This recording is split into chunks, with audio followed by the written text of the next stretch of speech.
Good afternoon, friends, and welcome to our program today. It's noon, so let's go ahead and get started. I'm Amy Willis with Liberty Fund, and I'm delighted to welcome you to our virtual event today. And we thank you in advance for sharing of your time.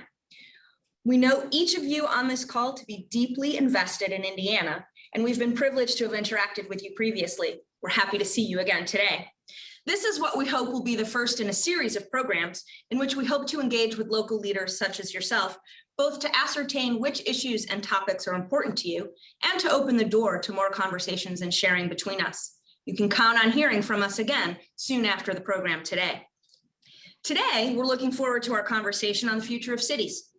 Our guest today is Professor Alian Bertaud, who is a fellow at the Marone Institute of Urban Management at New York University. Previously, Bertaud served as principal urban planner for the World Bank. He has worked as a resident urban planner around the world, from Algeria to India, Haiti to Bangkok, New York to Paris, and many others. We are delighted to welcome Alain to our conversation today. And with that, let's start our conversation for today.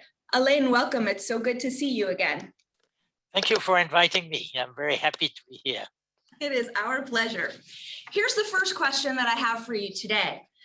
Indianapolis, our home city, which I'm sad to say you've not had the pleasure to visit, and we would love to welcome you anytime. Indianapolis is working very hard to attract and retain young talent to live and work here. Having never visited Indianapolis, what would be the number one thing that you think a city with such a goal should focus on? I think that, let's say my experience in other cities, by the way, you're not the first city which has this type of problems. A lot of cities around the world, in particular, in countries which have a low demographic like Western Europe, Japan, and Korea, have exactly the same problems. My experience on that, what they are trying to do, and the one who are more successful than others, have been to, what young people like in a city is to be able to meet their peers.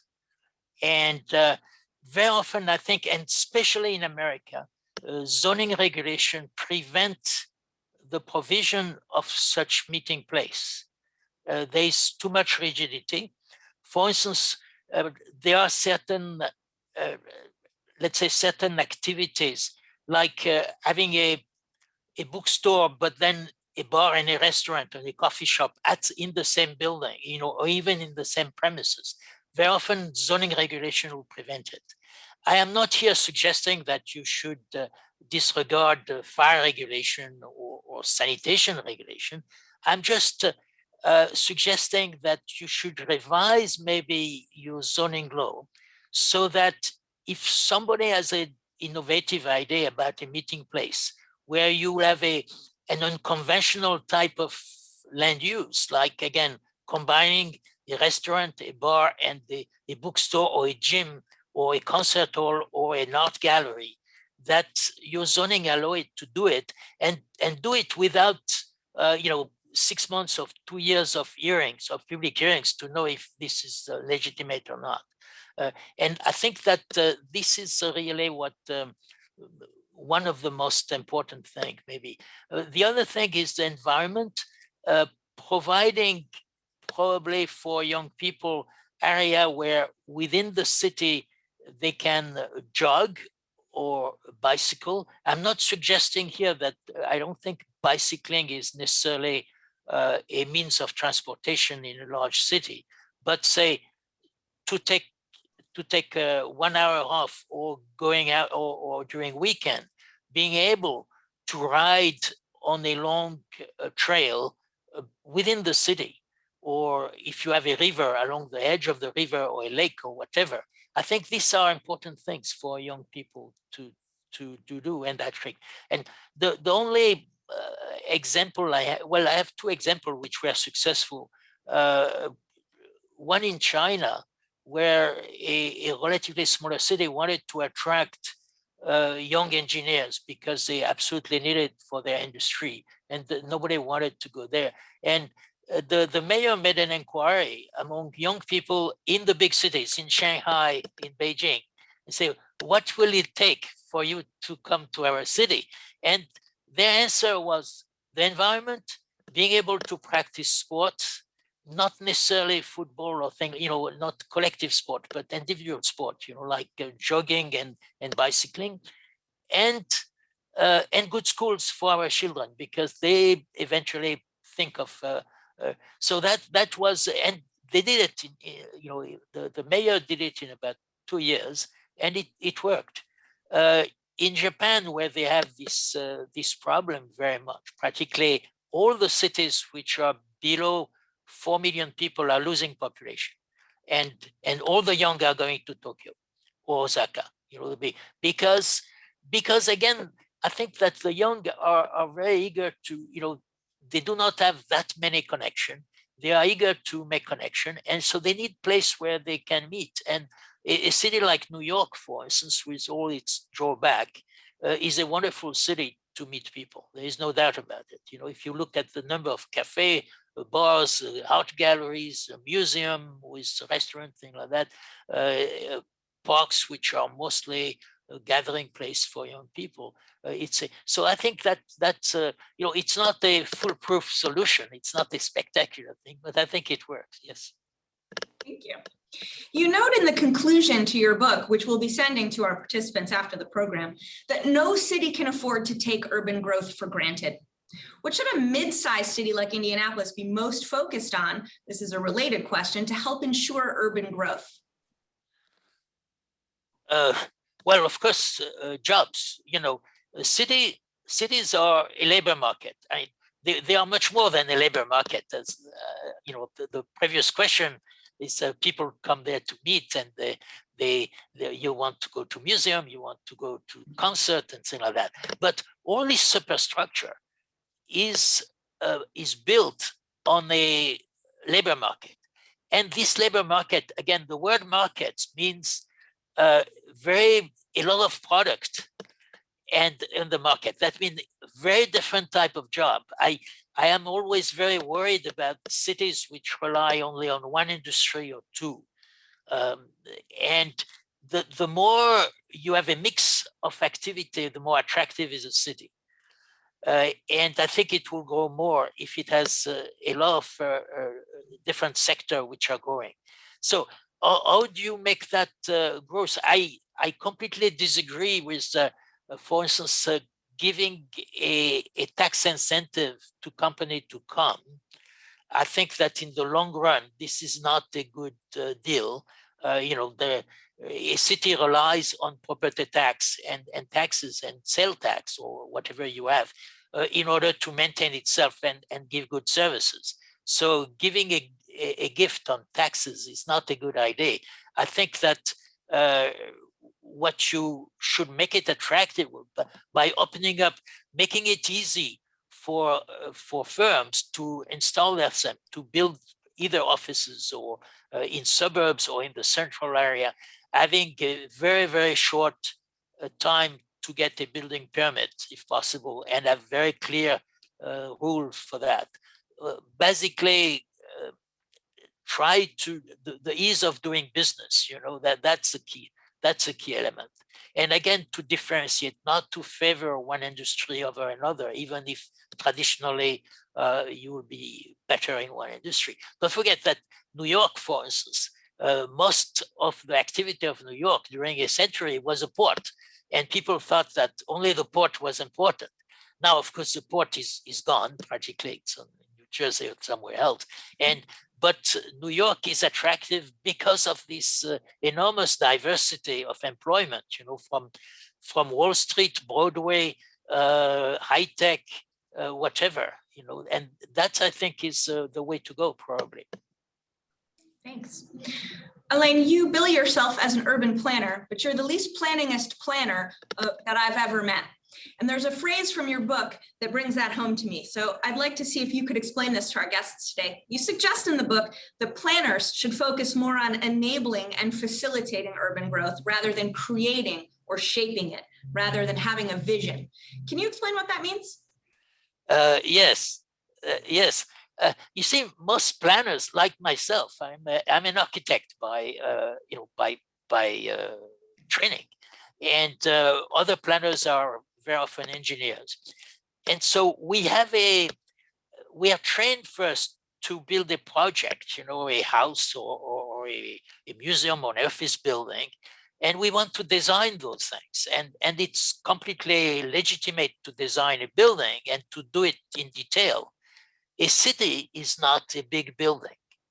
A city is made of the people who come and live in the city, and the creativity must come not from the mayor or from the planner.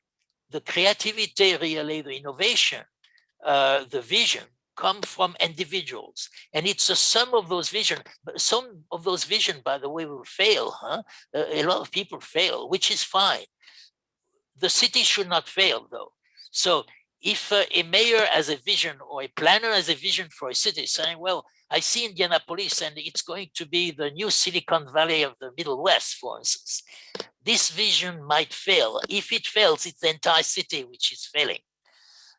If you have, on the contrary, individual firms will say, well, Indianapolis is wonderful for high tech. We are going to start a hub there. That's fine. They may fail, and maybe you will be more successful in show business or in something else. I don't know, but the important thing, if the planner himself or herself has a vision for the city and try to force the city into this mold, it's very. I think it's in the long run, it's very perilous for the city. At the same time, I'm not saying there should not be an urban planner. I think the urban planners have a very important role. It's just that they sometimes concentrate more on what the private sector is doing. Let's say they elaborate they create very elaborate zoning regulation, will tell you what should be the size of building, whether the size of bathroom or kitchen, how the kitchen should be connected to the living room or something like that. You find all these things, They even in New York, an area which is reserved entirely for artists, that completely absurd. So at the same time, they completely neglect what is directly under their responsibility, which is the use of street space. A city is divided into two parts.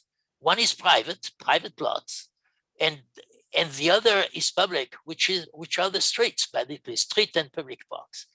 And I think that the planners should concentrate on this infrastructure, and this infrastructure should be designed to support what is happening, not to try to force people into one type of structure, let's say, urban structure. So that's basically what I think. So again, I am not at all abdicating the role of planners. I think the most planners now are misdirected. That, for instance, when I read in the City Planning Commission of New York that the goal of the zoning is to shape the city, I think it's completely wrong. The goal of zoning is just to prevent incompatible use, but it's not to shape the city. So that's on the other hand, big infrastructure like, say, roads, big roads, transport, water supply, this has to come from the top. You cannot expect the market to provide entirely you could have private water supply company, but the creation, the financing of a large water supply system for a growing city has to come from the state. It has to be top down, even if the execution or the management is private. Thanks. You talk a lot also, this is a follow-up question, about the importance of mobility and affordability as things that make cities desirable places for people to live. So what do you see, you've spoken a little to the question of mobility, but what do you see the role of planners in trying to enhance mobility and affordability?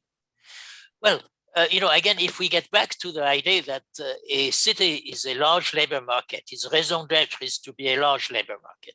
Basically, if I come to Indianapolis, it's not because I have seen a building somewhere and I like it. If I come to Indianapolis, it's because I know that there are a lot of jobs and a lot of people I will be eager to meet and socialize with. This is the reason. So if this is the case, it means that I should, whenever I can afford a house in Indianapolis in one neighborhood, I should be able to move around so I can meet whoever I want. Not only the people who are within the 15 minutes. You may have heard about the 15-minute city, which is spreading. Unfortunately, it's a very unfortunate French export here that come from Paris. The mayor of Paris, a 15-minute city. Now, there's nothing wrong is having a bakery or a grocery store within 15 minutes from your house. But the idea that your job will be within 15 minutes of your house is an absurdity. If I move to Indianapolis, I want to be able to select the best job for me in the entire Indianapolis area, not in my neighborhood. Because if I selected just a job within 15 minutes walk from or bicycling from where I live right now, probably I'm not sure I would be qualified. I will have to find a job as a cashier in a in a grocery store or something like that, or maybe teaching French in the primary school or something like that. It would be very, very limited, you see. And so I think that's why mobility is important. And mobility not only from the suburbs to the center, to the CBD, but mobility from suburbs to suburbs. In most cities now, jobs are dispersed.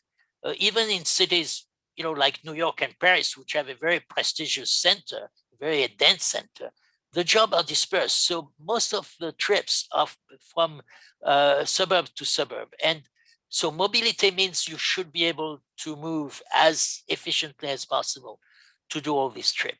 And you should be, ideally for me, even in very, very large cities like New York or Shanghai, you should be able to move from, say, the southern suburb to the northern suburbs in less than 1 hour. If your commuting is more than that, then you have a fragmenting of the labor market. Now, the same thing is for affordability. If you have a city and which is successful, create a lot of jobs, but say people who have a full-time, completely legitimate work, like a school teacher, for instance, a school teacher cannot afford housing, then there's something wrong with your city. There is no reason. There are reasons. There are some people who are poor, who are bad luck, who have a lot of problem, and become homeless. Okay, you have to take care of them, and you should have a social service take care of them. But if you expand that to people who have a regular full-time job, and you think that your housing policy should be, again, to subsidize people, in New York now, we subsidize theoretically 60% of the people would be qualified for subsidized housing, which is completely absurd. People who have income up to $120,000 a year are entitled to subsidized housing. This is, of course, they never get this subsidized housing. It's a lottery, so it doesn't really, but there's something wrong with your policy if you think that you have to subsidize housing of the people who are regularly employed. And if it's a case that indeed the prices are too high for instance, a school teacher to live within half an hour from his school, then you have to review all your land use regulation and your infrastructure. The infrastructure also is part of affordability. If it takes 2 hours to go from one side of the city to another because of traffic jam, then of course it reduces affordability also. Thanks. Another theme of your book is a call for urban planning and urban economics to have a closer relationship. So related to that, why do you think that planners tend to distrust markets? And what do you think we might be able to do about that? I think that this is my own interpretation. It's not based on a lot of academic work, but again, planners are mostly, created by the training of planners is mostly like either architect or engineers. Architects and engineers take very seriously the price of material. For instance, any engineer or architect will know the price of a concrete beam or a steel beam or, or a pipe, a sewer pipe. And there are two things that they are worried about because it doesn't have a fixed price. It's interest rate and land prices. Interest rate and land prices vary very much from one place to another. They vary in time to the same place. The price of land in one area might be, so many dollars per acre, and then maybe after 2 or 3 years, suddenly it will double. So to them, this is a mystery, and they think it's just, bad people are doing things so that those price, because for them the honest price is a price of a ton of cement. Then they know this is real, and if it varies slightly in time, but they know why. They know because this or that. So they have a strong distrust with economics, because it's economists would tell them, well, land price go up because of supply and demand, and or interest rate goes up because, again, supply, well, sometimes macroeconomics more than but there's a reason for it, and they don't believe it's then it's serious. So I find still now sometime proposal in master plan will say housing will be supplied, but it will rely on the reasonable rate of interest and reasonable land prices.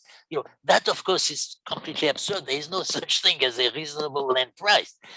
It's only this is I think misunderstanding about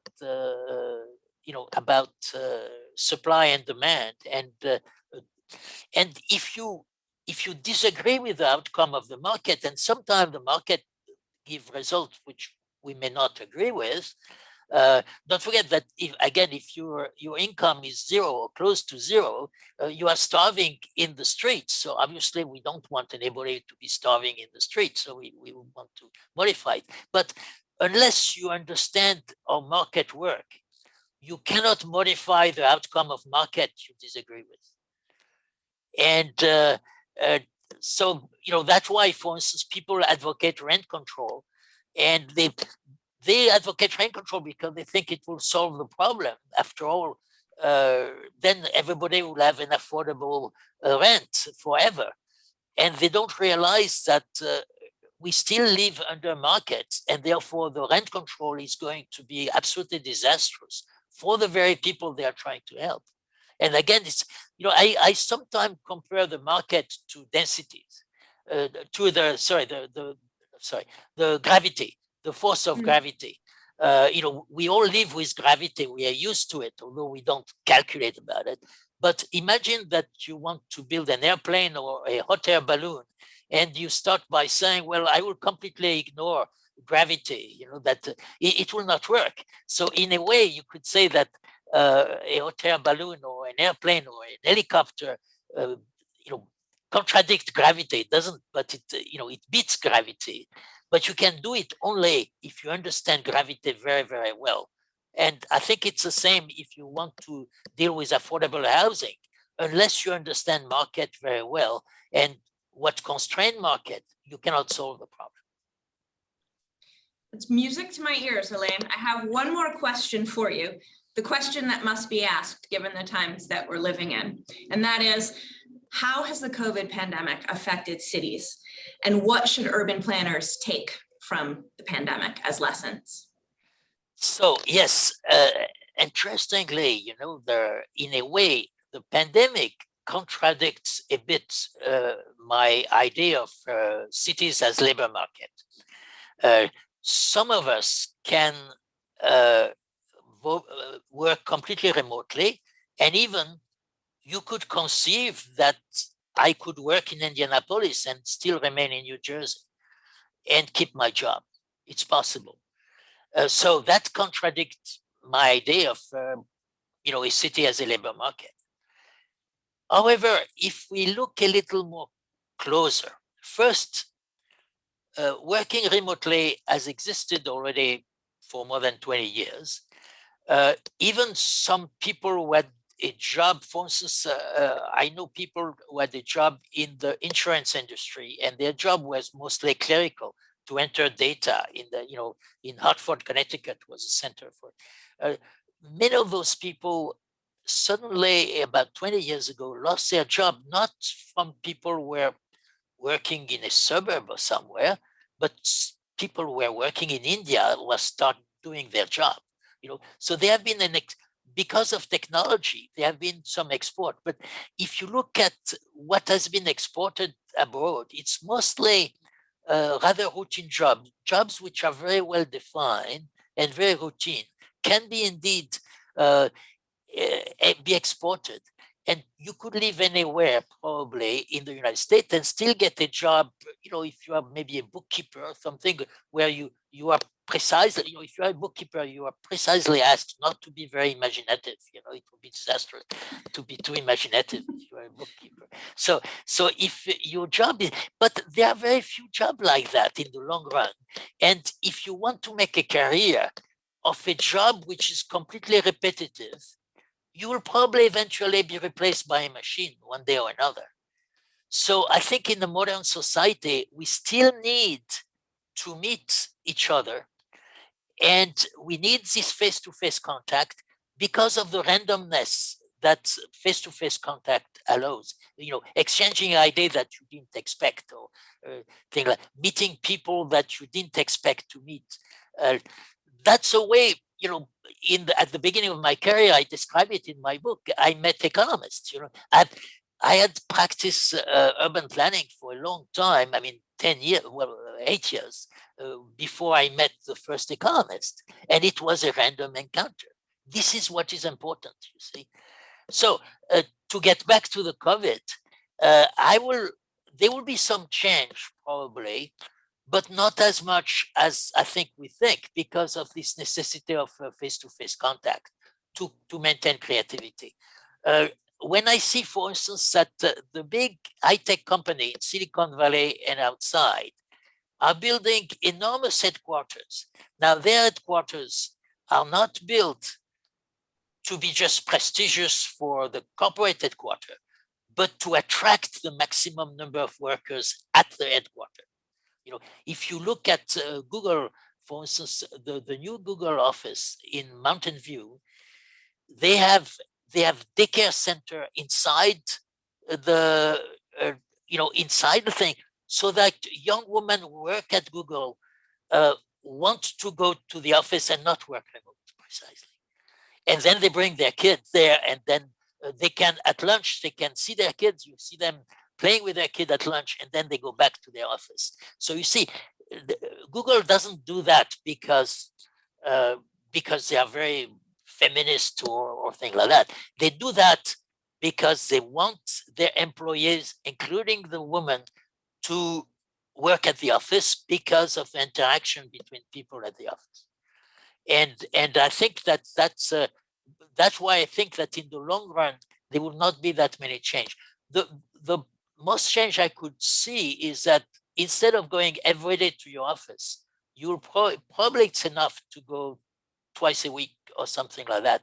But each firm and each individual which establish what is the right room. So again, here, I will not plan new cities as I have here for post-COVID. I will just keep my ear to the ground, get data every month, I will say, about rents, about vacancy in office building, about the price of land, and about commuting. And I will adjust eventually the infrastructure to this new pattern, if there is such thing. One of the things which I think is very important to react to COVID, again, is to liberalize land use. In New York, it's clear that a lot of large office building should now be converted into residential. And I think the city should allow that very quickly. Again, not within 5 years of 10 years of hearing and debate, but just do it. And the same with commerce. We know that there is a lot of retail which will never come back because people are buying online. Certain things are better bought online, and so there are a lot of shops who are going to close downtown. again here, and it in a way it connects to your first question, that the zoning should allow those shops to convert into anything very quickly. You know, if it's a retail selling socks or shoes, they should be able to convert into a bar or a restaurant without having years of hassle to get through it. So this flexibility, do not put your city in a straight jacket, Thank you. I know we are all anxious to get back to face-to-face random encounters. Yes, yes. As are you. I also know that there are a lot of people in this call that you would like to socialize with, and you would like to know, and you would like to have random encounters with on the streets of Indianapolis. Yes. So I would like to open this up now to questions from our audience. We will stop the recording at this point.